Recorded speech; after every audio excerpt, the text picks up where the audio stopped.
Egunon guztioi, hasi egingo dugu giza eskubideen berdintasunaren eta herritarren partaidetzaren batzordea. Lehenengo puntua 2014ko azaroaren 12an egindako bilkuraren akta irakurri eta hala badagokio onestea. Talderen batek zerbait esaterik? Ez, onetsi egiten da.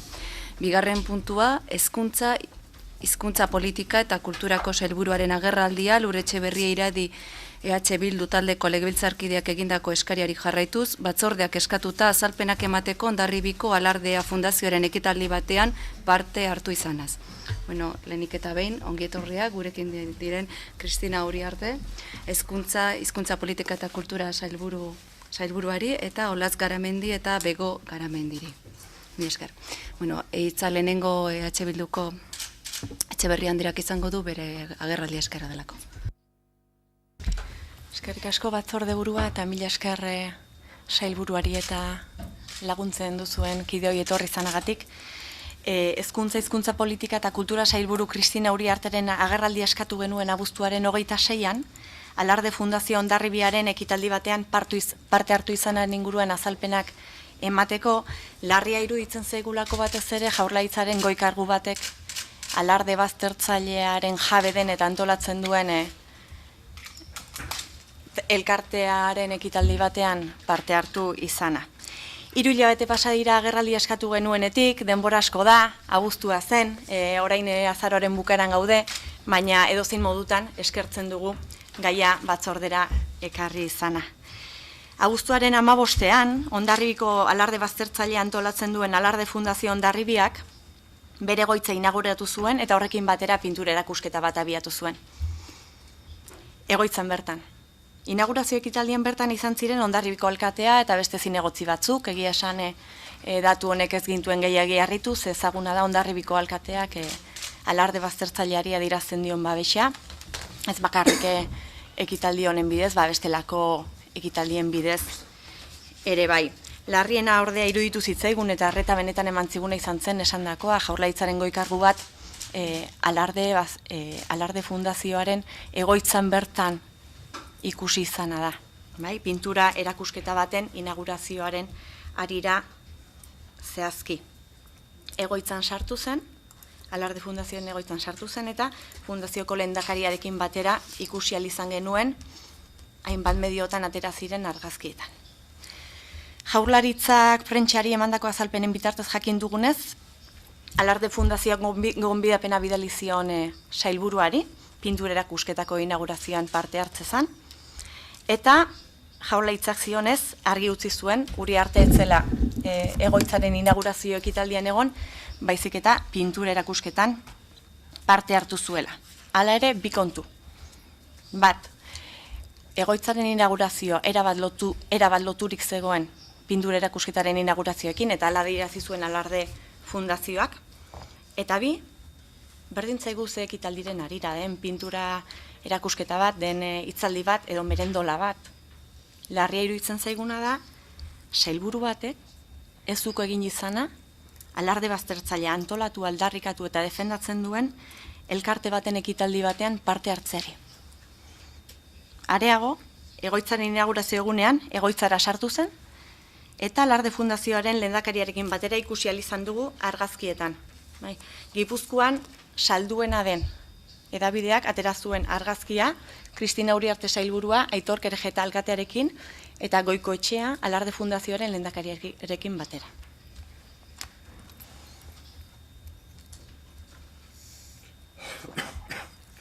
Ukaezina dena da, sailburua Alarde Fundazioaren egoitzan bertan izana da, eta haiek antolatutako ekitaldi batean parte hartu zuela. Erakunde publikoen ardura eta bete beharra da herritar guztien eskubideak bermatzea eta parekidetasunaren alde lan egitea. Ez diguna balio da, alde batetik emakunde, alarde parekideari, babesa ematen aritzea eta gatazka konpontzeko lan horretan inplikatuta aritzea, eta aldi berean, Jaurlaritzako goi ordezkari batek parte hartzea Alarde Baztertzailea antolatzen duen elkartearen ekitaldi batean. Nolatzeko babes instituzional ematen baiti horrek. Nolatzeko zilegitasun bat. Eta uste dugu ez da lanbigotasunean eta epelkerietan ibiltzeko unea. Hortan, erakundeek irmoak eta argiak izan behar dutela. Hori dela eta Kristina Uriarte sailburuaren agerraldia eskatu dugu, bere jokabidearen inguruko azalpenak eman ditzan. Eta hau esan da, zuena daitza. Orain sailburu Andrearen txanda izango da erantzuteko. Batzorde Presidente Andrea, legebiltzarkideok, egunon.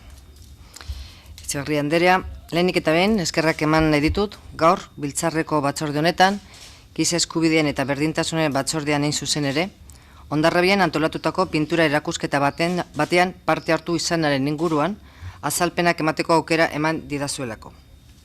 Baina azalpenik hasi aurretik, gauza bat gustatuko litzaidake argitzea. Legebiltzar honetara ez naiz Hondarribitarra bezala etorri, legebiltzar honetara hizkuntza politika eta kultura sailburu gisa etorri naiz zuek horrela eskatu duzuelako. Hori argituta, noa batzuek eskatutako azalpenak ematera. Hondarribian antolatutako kultura ekitaldi batean nire parte hartzeari dagokienez, bere momentuan emandako eta zuk aipatutako hainbat azalpen errepikatuko ditut. Esan bezala, abuztuaren 15ean Hondarribian antolatu zuten pintura erakusketa baten inaugurazio ekitaldira joan nintzen. Zehaztasun handiagoz adieraztearren, Hondarribia 19. eta 20. mendeetako pinturetan Javier Sagarzazu Museo Rameri bilduma. Guztio jakin dezazuen Javier Sagarzazu Hondarribiko pintore ospetsuenetariko bat dela. Esan beharra daukate eta ziur nago ondo ulertuko duzuela, ez bakarrik kultura sailburu gisa, baizik eta herritar gisa ere, asko izaten direla ikusten ditudan erakusketak eta parte hartzen dudan ekitaldiak. Qué duda cabe que como consejera de Cultura, además de Educación y Política Lingüística, y también como ciudadana, son numerosas las exposiciones y los actos culturales a los que asisto a lo largo del año. Esta ha sido uno de tantos eventos culturales a los que he tenido el honor de ser invitada y cuando la agenda lo permite, he tenido el placer de asistir. Por poner un ejemplo, esa misma semana acudí también a la exposición fotográfica de San Pedro Calea, 1885-1985, en el Auditorio Itxasetxea de Hondarribia, o más recientemente, el mismo sábado pasado, al homenaje realizado al compositor hondarribitarra Javier Busto, especializado en música coral. El acto de homenaje a su dilatada carrera tuvo lugar en la parroquia de Nuestra Señora de la Asunción y el Manzano. Y sin citar todos aquellos a los que, habiendo manifestado mi compromiso, finalmente no he podido asistir. Por centrarnos en el tema que nos ocupa, y para que sus señorías puedan hacerse una idea del carácter y magnitud de la exposición, les diré que esta se componía de un total de 16 grabados y óleos de la colección privada de Javier Sagarzazu, colección que no ha sido nunca expuesta anteriormente. Esta exposición fue posible gracias a la colaboración del Instituto Ibero, el Museo Rameri y la Asociación de Amigos de la Historia de Hondarribia. La mayor parte de las pinturas expuestas estaban relacionadas con el casco histórico de Hondarribia, como la Puerta de Santa María o las calles San Nicolás y Murroa, aunque también formaban parte de la composición artística otras obras que reflejaban la Caizarra o las guerras carlistas. Como comprenderán, se trataba por tanto de una exposición de indudable interés para cualquier persona amante del arte y la cultura, y más aún si cabe, para un amante del arte y la pintura de un gran artista y además vecino como es Javier Sagarzazu. Quisiera añadir y subrayar que la invitación que yo recibí para la fecha indicada era exactamente para, y leo de manera literal, el acto de inauguración de la exposición Hondarribia en la pintura del siglo XIX y XX, colección Javier Sagarzazu, Museo Rameri. Ese es precisamente el acto al que yo acudí y participé, un acto cultural como tantos otros a los que acudo con relativa asiduidad. Beraz, egun horretarako jaso nuen gonbidapena pintura erakusketa baten inaugurazio ekitaldirako soilik zen, eta ni ekitaldi horretara joan nintzen. Berriz diot, kultura ekitaldi batera, gobernu honetako kide gisa, hizkuntza politika eta kultura sailburu gisa edo herritar gisa, bizitatu izan ditudan beste hainbat ekitaldira joaten naizen modu berean. Eta hain zuzen ere, Eusko Jaurlaritzako kide gisa dagokidan neurrian, gobernu honek emakume eta gizonen arteko berdintasunarekin duen konpromisoa sendoa nabarmendu nahi nuke. Edozein zalantzari gabek, kanpo dagoen konpromisoa irmo eta behin betikoa, berdintasun legearen implementazioaren etengabeko aurrerabideak argi erakusten duen bezala. Helburua argi daukagu, baina helburua bezain garrantzitsua da helburua lortzeko bidea. Askatasuna, erantzunkizuna, elkartasuna eta gizarte justizia dira Eusko Jaurlaritzak errealitate berrietara egokitzeko darabiltzan oinarriak. Eusko Jaurlaritzaren politikak ondorengo balioetan oinarritzen dira. Bizikidetasunean, bake eta gizarte adiskidetzean, aukera berdintasunean, alegin eta erantzunkizunean eta herritarren ongizaterekiko konpromisoan. Eta hein handi batean, honen guztiaren funtsa ondorengo bi alderdi garrantzitsuak dira. Akordiotara heltzeko gure gaitasuna eta sustatzeko aigaren hezkuntza alegia. Si les parece, no me voy a extender más en dar explicaciones sobre los programas que desarrollamos en el departamento. Inmediatamente después de esta comparecencia tendremos ocasión de abordar con más nivel de detalle las acciones que se llevan a cabo desde el departamento en la línea de lo establecido de la Ley 14/2012 de no discriminación por motivos de identidad de género. Besterik gabe, eskerrik asko. Bai, mila esker, eta orain taldeen txandarekin jarraituko dugu. Lehenik eta behin Etxeberria Andreak du hitza. Mila esker, batzorde burua eta mila esker Kristina Uriarte zure azalpenengatik. Harritu nau entzuteak jarraitzen duzula esaten tuve el placer de asistir. Eta aipatu diguzu pintegura erakusketa horren garrantzia eta interesa. Osondo. Ez dut uste hemen hori denik gaia. Ikusten dudana jarraitzen duzula jabetu gabe edo jabetu nahi gabe, zer esan nahi duen, ez kultur ekitaldi batean parte hartzeak, hitzaldi batean edo esan dizuan bezala merendola batean parte hartzeak, baizik eta emakumeen eskubideak ukatzen dituen elkarte baten ekitaldi batean parte hartzeak. Berdin zaigu zer izaeratakoa. Eta mantentzen zu diskursoa, pintureak eusketa bat zela, etzela besterik, eta bar. Guk uste dugu, lehen esan dut baita ere, erakunde publikoen ardura eta bete beharra dela herritar guztien eskubideak defendatzea eta bermatzea, eta parekidetasunen alde lan egitea. Jakin nahiko nuke ados zauden honekin. Eta bigarren galdera, nola gauzatzen da hori? Nola eramaten da praktikara parekidetasunaren alde egitea? Eta konkretuki, zuri, kontraesanik sortzen dizu, gobernuko ordezkari gisa, parekidetasunen aldeko diskurso bat egiten aritzea, eta aldi berean, emakumeen eskubideak urratzen dituen, elkarte baten ekitaldi batean parte hartzeak kontraesanik sortzen dizu, hausnarketarik eragin dizu. Momentu horretan hausnarketarik eragin batzizun ere edo kontraesanik sortu ez batzizun ere eta lasai asko erakusketara joan ondoren hausnarketarik eragin dizu.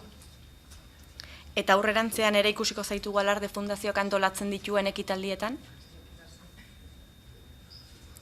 Eta batzuetan distantzia pixka batekin gauzak errazago ikusten direnez, jakin nahiko nuke zer irudituko litzaizuken, adibidez Gipuzkoako Foru Aldundiko, hainbeste aipatzen duzenez Gipuzkoako Foru Aldundia, adibide bat, jarraitezen kasuan Gipuzkoako Foru Aldundiko politika sozialeko diputatuak, etorkinen eskubideak ukatzen dituen elkarte baten ekitaldi batean parte hartzea. Zer irudituko litzaizuke.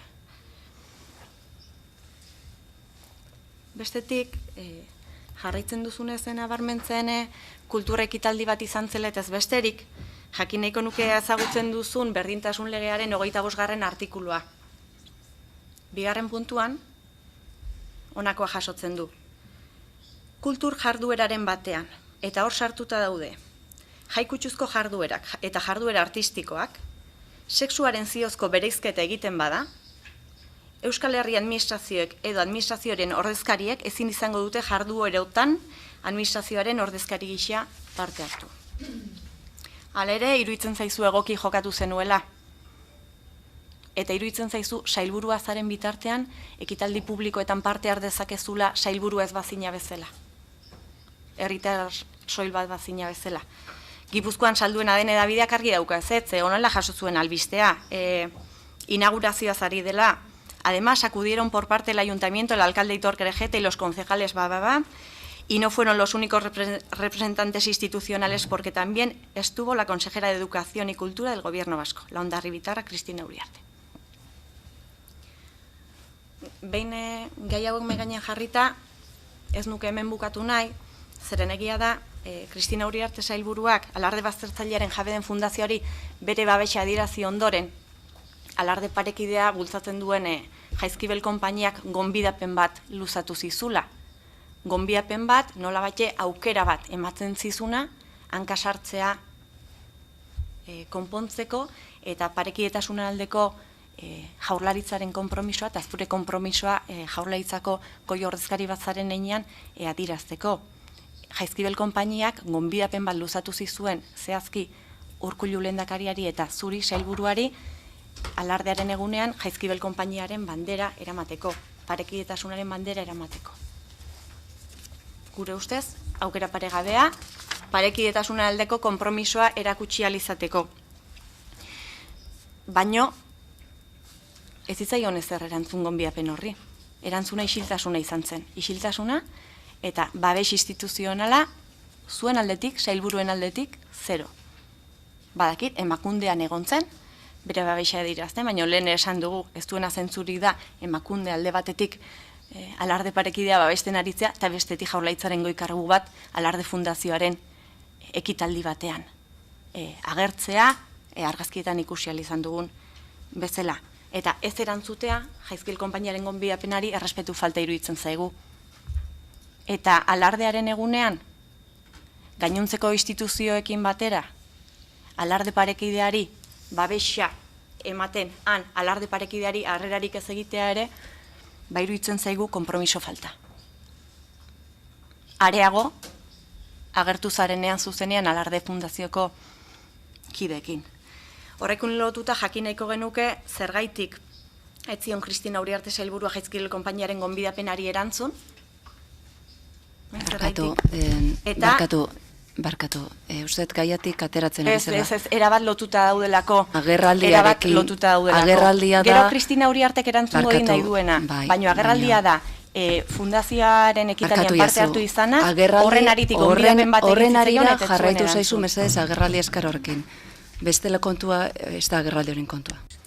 Kristina Uriarte gero nahi duen erantzungo, erabat lotuta parte hartu zuen alarde fundazioaren ekitaldian, eta horren aritik, eta horren ondorioz, egin zion Jaizkibel konpainia gonbidapena parekidetasunaren bandera eramateari. Ez zitzaion ezer erantzun nahi bada ez da bestela, esan ez zure esku dago zer erantzuten duzun, gure galdera zergaitik ez zitzaion erantzun, eta zein irizpideen arabera erabaki zenuen ez parte hartzea alarde parekidearen harreran alarderen egunean, besterik ez. Mila esker eskertuko nuke gaiaren inguruan egingo bazenute, ze ezkera gaitik aterako. Agerraldi eskaera egina dago, ekitaldi jakin baten gainen buruz galdetzeko, eta horri buruz galdera. Mesedez, horien ez daukazu hitza.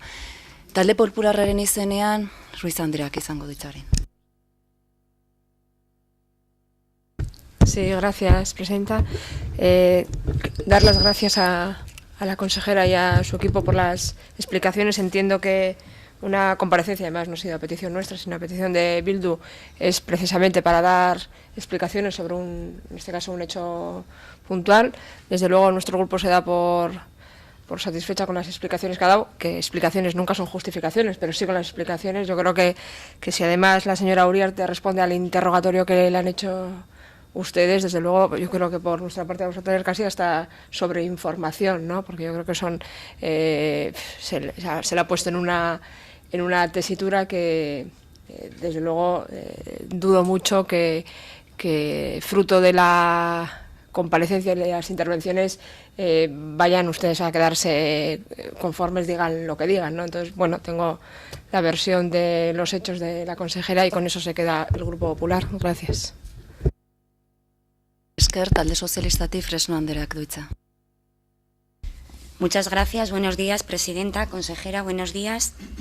Nuestro grupo, no queremos pensar que su presencia da legitimidad a las organizaciones del alarde que no integran a las mujeres.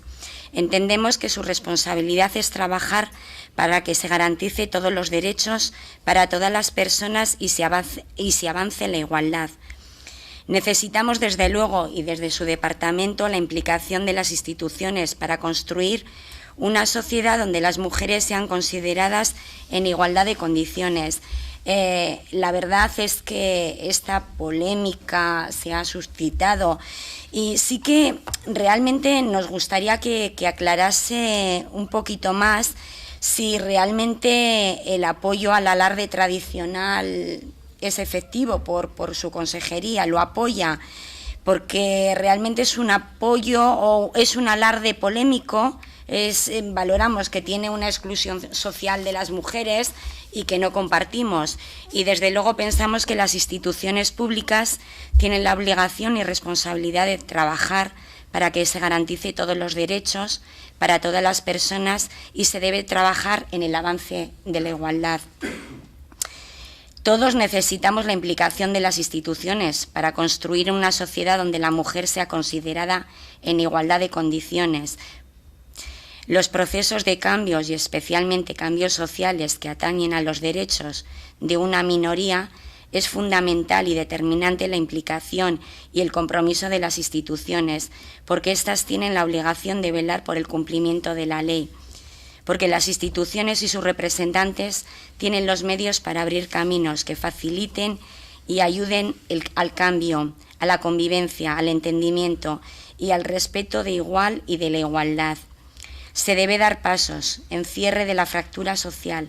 Hace falta realizar gestos e iniciativas que puedan ayudar a los reconocimientos en pro de la igualdad y no en posicionamientos y reconocimientos en perjuicio de la igualdad y discriminación de las mujeres.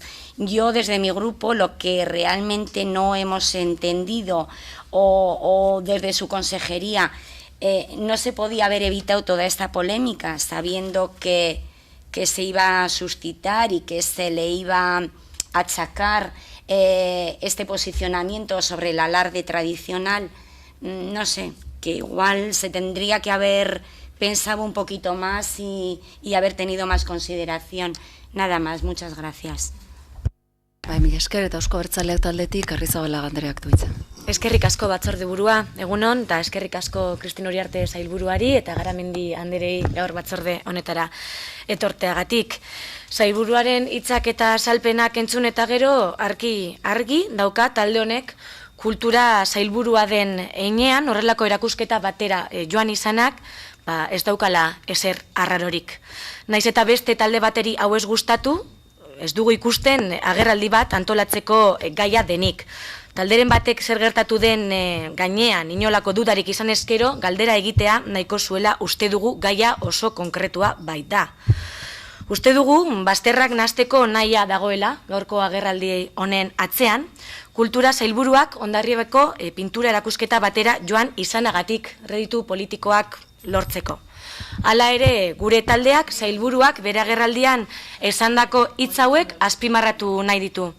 Jaurlaritzak gizon eta emakumeen berdintasunean duen konpromesua. Eta bide horretan ez auki dudarik gure taldearen babesa izango duzuela. Besterik ez eta eskerrik asko. Mila esker, bueno, hitz eman aurretik mesedez gaiari. Orain sailburu Andrearen txanda izango da erantzuteko. Hemen aipatu den zein den sailaren edo hezkuntzaren apostua arlo honetan, batez ere. Guretzat hezkuntza gizarte aldatzeko eragile garrantzitsuenetariko bat da. Eta hori dela eta Eusko Jaurlaritzak bultzatzen dituen hezkuntza politikak balioetan oinarritutako sistemaren eraikuntzan dauka zimendua. Horregatik, gure hezkuntza ereduak izugarrizko esfortzua egiten du bizikidetasuna, bakea, adizkidetzea, elkartasuna, aukeren berdintasuna, tolerantzia, alegina, erantzunkidetasuna eta herritarren ongizatea bultzatzeko. Hau da guk sinisten dugun eta bultzatzen dugun eredua.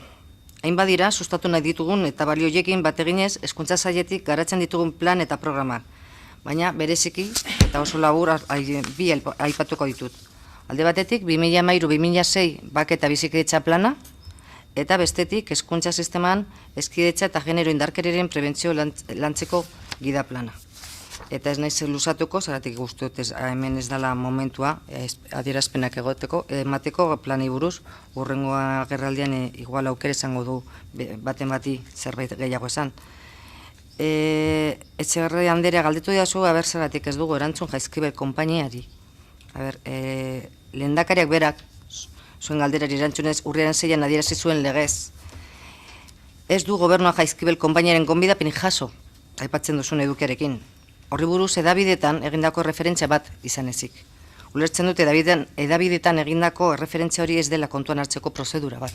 Beraz, hor erantzuna baduzu, zergatik guk ez dago gonbidapen ofizialik, Jaurlaritzara ez da iritsi gonbidapenik, beraz, hor hedabideetan agertzen dana, beste gauza askotan bezala, bere neurrian hartu behar dugu. Eta ni benetan ez dute, honetaz uste dute eman ditudan adierazpen guztiak, uste dute harira izan direan, eta ez nahi gehiago luzatuko. Mi esker taldeek bigarren txanda bat erabili nahi balute horrein dute aukera. Etxeberria Andereak zuria daitza. Mi esker. Lehenik eta behin esaneko nuke agerraldi honekin harrituta gelditzen ari naizela, ikusita gauza nola joaten ari diren, batetik mugak, osea, gaiarekin lotuta dauden gauzekin erabateko mugak, beste aldetik PNV-tik agerraldi eskaera egiteari buruzko erasoa, eta bestetik harrituta ere autokritika zero ikusten ari naizelako. Gauza, ikusten dut badagoela saiakera bat Jaurlaritzaren aldetik eta PNVren aldetik ere bai, erabat gutxiesteko gertatu dena. Bai, Jaurlaritzaren goi ordezkari batek parte hartzea, alarde baztertzailearen jabea den elkarteen ekitaldi batean, guretzat larria da. Eta horregatik eskatu genuen agerraldia, orain dela 3 hilabete. Orduan, hainbeste zentratu beharrean eta harinkeria zartu beharrean gai hau, espero genuena zen behintzat, horren ondoren hausnarketa bat eragitea eta aurrerantzerako ere balio izatea. Baina ez dugu ikusten inolako autokritikarik, ez dugu ikusten inolako hausnarketarik. Eta horrekin harrituta gelditzen ari naiz.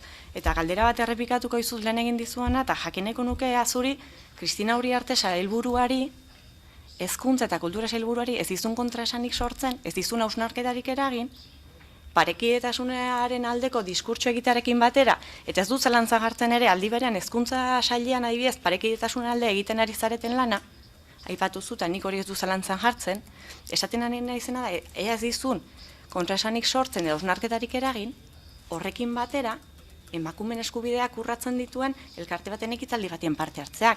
Hori da galdera eta hori da hemen agerraldi honetan megainean jarri dugun gaia, eta harritzen hauena da honen inguruan, autokritika zer ikustea horren inguruan ez egitea hausnarketarik.